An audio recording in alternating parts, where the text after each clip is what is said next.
Good afternoon 9th class. पिछले lecture में हमने Thompson model of an atom पढ़ा था, जिसने सबसे पहले जो है एटम के स्ट्रक्चर के बारे में डिस्क्राइब किया था। नाउ आज हम डिस्कस करेंगे Rutherford model of an atom. After Thompson model Rutherford ने भी एक मॉडल जो है वो दिया था एटम का। सो रदरफोर्ड का मॉडल जो था वो थोड़ा सा एक्सपेरिमेंटल था, मतलब कि उसने एक एक्सपेरिमेंट परफॉर्म किया जिसके बाद उसने ये जो मॉडल है वो दिया। So before going through the model कि उसने क्या मॉडल दिया, we will discuss about the experiment जो उन्होंने किया, एंड आफ्टर दैट जो रियलाइजेशन उनको हुई या फिर जो observation, on the basis of the observation of that experiment उन्होंने एटम का स्ट्रक्चर जो है वो डिस्क्राइब करने की कोशिश करी। So what was that experiment? So Rutherford did an experiment to know the arrangement of electron inside the atom. He designed this experiment for this. So basically Rutherford ने क्या किया, हमें ये पता चल गया था कि एटम जो है इंडिविजिबल नहीं है, उसके अंदर और भी सब एटॉमिक पार्टिकल्स हैं like electrons and protons, but वो इलेक्ट्रॉन्स प्रोटॉन्स किस तरह से अरेंज है एटम के अंदर, उसको स्टडी करने के लिए, उसके बारे में और डीपली जानने के लिए रदरफोर्ड ने एक एक्सपेरिमेंट परफॉर्म किया। और ये एक्सपेरिमेंट बेसिकली उन्होंने इसी चीज को जानने के लिए किया कि जो इलेक्ट्रॉन्स हैं वो एटम्स में किस तरह से प्रेजेंट है, या जो प्रोटॉन है वो किस तरह से प्रेजेंट है, उनकी फिजिकल पोजीशंस क्या हैं एटम के अंदर। इस चीज को जानने के लिए उन्होंने ये एक्सपेरिमेंट परफॉर्म किया। सो इन दिस एक्सपेरिमेंट उन्होंने क्या किया, फास्ट मूविंग अल्फा पार्टिकल्स को क्या किया, he made to fall that particles in a thin gold foil.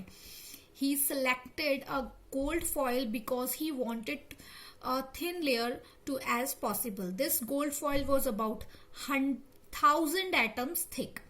Alpha particles are doubly charged helium ions since they have a mass of 4 unit, and a fast moving alpha particles have a considerable amount of energy.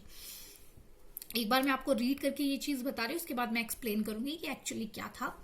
It was expected that the particles or the alpha particles would be deflected by the subatomic particles in the gold foil or the atoms. Since the alpha particles were much heavier than the proton, he did not expect to see large deflections. So basically इन्होंने क्या किया, इन्होंने एक thin foil ली, gold की thin foil ली, और उस thin foil पर इन्होंने क्या किया, अल्फा पार्टिकल्स की बम्बार्टमेंट करवाई। बम्बार्टमेंट मतलब उन्होंने थ्रो किया अल्फा पार्टिकल्स को उन गोल्ड फॉइल्स में, ये देखने के लिए कि क्या रिएक्शन होता है या फिर क्या ऑब्जर्वेशन उनको देखने को मिलती है। सिंस अगर हम देखें तो अल्फा पार्टिकल क्या होते हैं, डबली चार्ज्ड हीलियम आयंस होते हैं। सो दैट मीन्स कि वो पॉजिटिवली चार्ज होते हैं, एंड उनका मास जो होता है दैट इज 4 यूनिट, उनका मास 4 यूनिट होता है।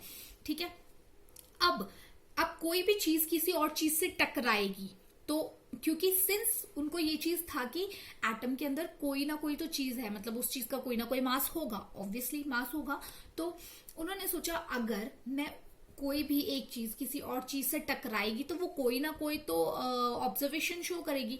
अगर मान लो अल्फा पार्टिकल्स जो उन्होंने उसके ऊपर फेंके या थ्रो किए, अगर वो भारी होंगे तो वो सीधे जो है वो मतलब निकल जाएंगे, बट अगर जो इलेक्ट्रॉन प्रोटॉन या जो भी है वो जिस भी डायरेक्शन में पड़े होंगे उस हिसाब से अल्फा पार्टिकल्स क्या करेंगे, डिफ्लेक्ट कर जाएंगे।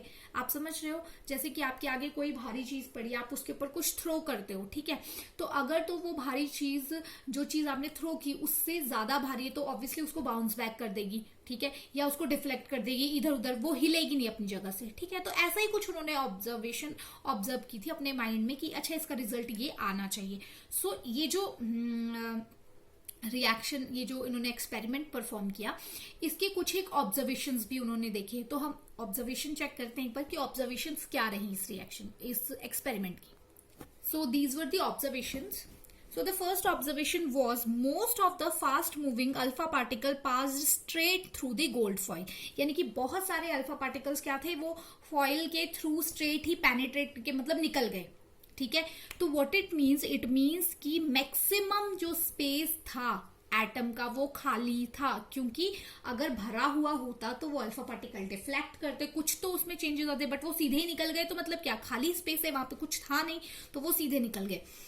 Second thing, some of the alpha particles were deflected by the foil by the small angles. उन्होंने देखा कि कुछ एक अल्फा पार्टिकल्स जो थे वो स्मॉल एंगल में डिफ्लेक्ट हुए. This was the second observation. And the third observation that he has was surprisingly one or two atoms जो थे वो क्या हो गए, बाउंस बैक हो गए अपनी ही सेम पाथ पे. ठीक है, तो इसको, ये जो ऑब्जर्वेशन है इसको हम अंडरस्टैंड करते हैं with the help of a figure. So this was a diagram of that experiment. So basically क्या है, ये जो है वो शीट है किसकी, गोल्ड फॉइल की शीट है. ठीक है, ये जो आपको स्ट्रेट रेज दिखाई दे रही है, जितनी भी रेज आपको दिखाई दे रही है, ये क्या है, अल्फा पार्टिकल्स हैं जो उन्होंने थ्रो किए इस शीट के ऊपर. अब जो शीट थी, गोल्ड की शीट थी, तो ऑब्वियसली गोल्ड इज के कुछ एटम्स भी होंगे, तो उन्होंने एज्यूम किया कि वो एटम्स इस तरह से, एटम से बनी है पूरी शीट, तो वो इस तरह से एटम्स होंगे, उसके साथ पूरी शीट में लगे हुए होंगे एटम. अब क्या किया उन्होंने, जब उन्होंने अल्फा पार्टिकल्स इस गोल्ड शीट के ऊपर थ्रो किए, तो उन्होंने देखे कि मैक्सिमम जो है, आप भी देख सकते हैं, जैसे 1 2 3 4 5 6 7, ठीक है, 7 जो है, 7 रेज जो हैं आउट ऑफ 1 2 3 4 5 6 7 8 9 10 11 12 13 में से ये 13 में से 8 रेज जो है वो स्ट्रेट निकल गई. तो अगर मान लो उन्होंने 1200 या फिर 1300 या 2000 रेज जो थी उसके ऊपर फॉल की, उसके ऊपर फेंकी, तो उसमें से मैक्सिमम जो थी वो क्या हो गई, स्ट्रेट निकल गई. यहाँ पे आप देख सकते हो स्ट्रेट ये निकल गई. तो इसका फर्स्ट ऑब्जर्वेशन इन्होंने ये चीज इससे ऑब्जर्व की कि बहुत सारी रेज जो थी वो स्ट्रेट आउट जो है वो वहां से निकल गई, उनमें कोई भी डिफ्लेक्शन शो नहीं हुआ.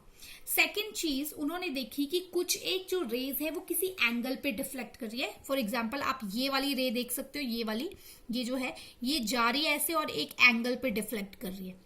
Similarly you can see that कि ये रे गई और एक ऐसे एंगल पे डिफ्लेक्ट करी. सो उन्होंने देखा कि कुछ एक रेज ऐसी हैं जो कि किसी सर्टेन एंगल पे डिफ्लेक्ट करी है. जैसे कि आप यहाँ पे देख सकते हो, ये गई यहां से और यहां से ये इधर को डिफ्लेक्ट हो गई. ठीक है, दूसरी ऑब्जर्वेशन उनकी ये थी कि कुछ एक रेज ऐसी थी जो किसी एक एंगल पे डिफ्लेक्ट हुई.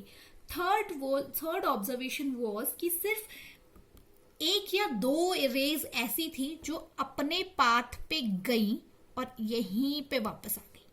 ठीक है, 12,000 में से अगर 1200 या 12,000 रेज उन्होंने ड्रॉ की, तो उसमें से 1200 में से एक या दो रेज ऐसी थी जो अपने पाथ पे गई और फिर वापस आ गई. तो दीज वर द ऑब्जर्वेशन, ये उनकी ऑब्जर्वेशन थी और ये एक डायग्रामेटिक रिप्रेजेंटेशन है उस एक्सपेरिमेंट की.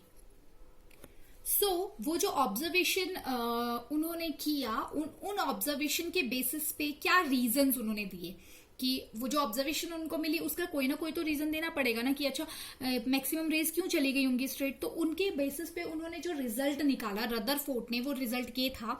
फर्स्ट ऑब्जर्वेशन वॉज कि बहुत सारी रेज जो थी वो सीधे पेनिट्रेट होके आर पार हो गई. तो उन्होंने इसका रिजल्ट निकाला कि most of the space inside the atom is empty. क्यों? क्योंकि most of the alpha particle rays pass through the gold foil without getting deflected, कि किसी डिफ्लेक्शन के बगैर बहुत सारी रेज जो थी वो इजीली पेनिट्रेट कर गई. तो जिसका मतलब ये है कि रास्ते में कोई चीज नहीं थी जिन्होंने उस रेज को रोका, यानी most of the space is empty.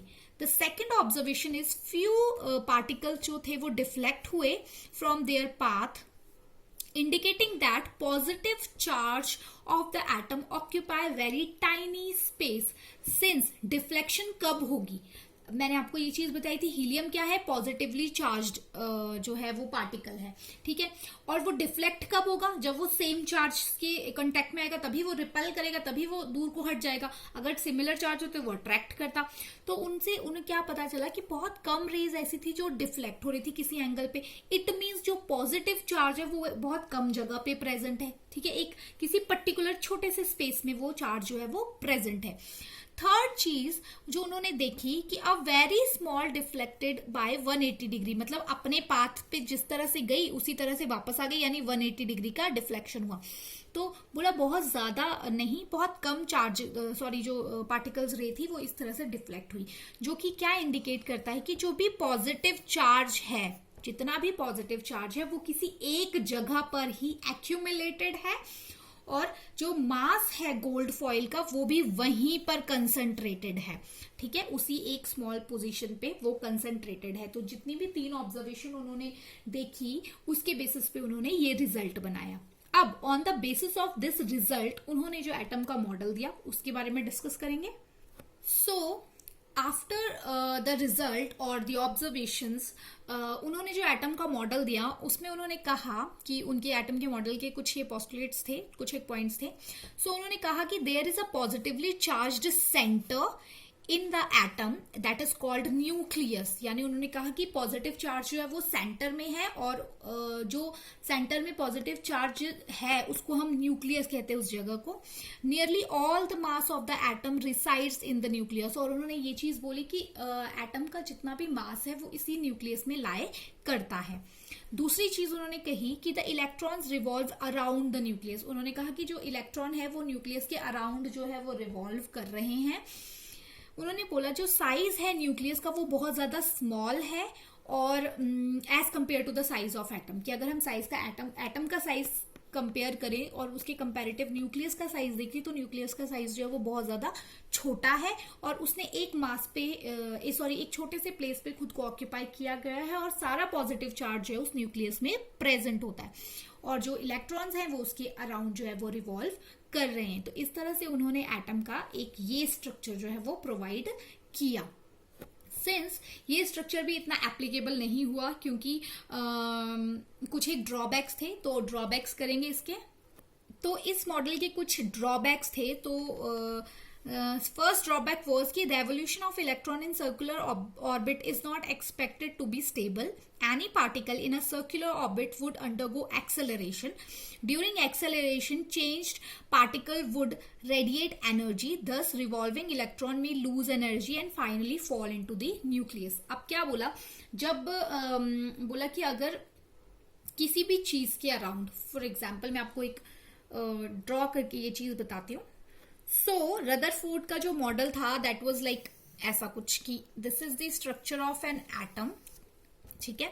उन्होंने बोला सेंटर में जो है वो न्यूक्लियस है, सो दिस इज द न्यूक्लियस, और पॉजिटिव चार्ज इसके अंदर है, ठीक है। और दूसरी चीज उन्होंने बोली जो इलेक्ट्रॉन है वो इसके अराउंड जो है घूम रहा है, ठीक है, इसके अराउंड रिवॉल्व कर रहा है, ठीक है।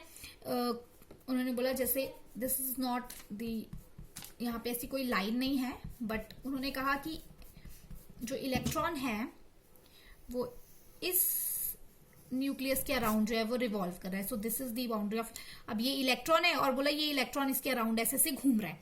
सो ड्रॉबैक क्या बताया उन्होंने, बोला कि जब कोई चीज, जैसे मान लो ये इलेक्ट्रॉन है, ये इसके अराउंड ऐसे घूम रही है, ठीक है, घूम रही है,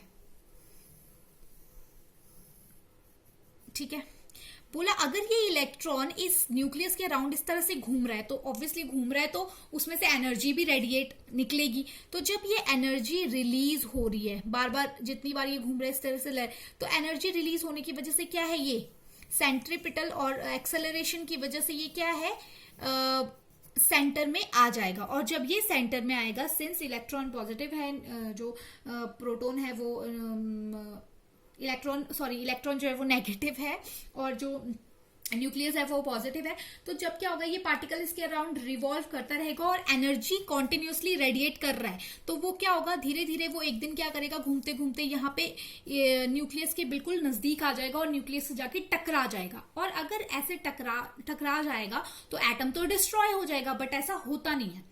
तो उन्होंने जो है ये मॉडल को एक्सेप्ट, रदरफोर्ड के इस मॉडल को जो है वो एक्सेप्ट नहीं किया, क्योंकि वो प्रॉपर, मतलब उन्होंने ये तो बताया कि न्यूक्लियस बीच में है, वो ठीक था, न्यूक्लियस बीच में, बट इलेक्ट्रॉन की पोजीशन को वो अच्छे से जो है वो बता नहीं पाए थे, इस वजह से उनका जो मॉडल था वो एक्सेप्ट नहीं हुआ था। तो ये उनके मॉडल की जो थी वो ड्रॉबैक थी। So this is all about the topic. Now the questions are, what was the Rutherford's experiment, Rutherford का एक्सपेरिमेंट क्या था, आपने उस एक्सपेरिमेंट को इसमें एक्सप्लेन करना है। Second question is, on the basis of Rutherford model of an atom which subatomic particle is present in the nucleus of an atom. आपने बताना है कि रदरफोर्ड के जो एक्सपेरिमेंट थे उसके अकॉर्डिंग उन्होंने क्या कहा कि सेंटर में कौन सा पार्टिकल प्रेजेंट होता है। And the last question is discuss the observation of Rutherford's model. Rutherford के मॉडल के ऑब्जर्वेशंस आपने बतानी है। Thank you.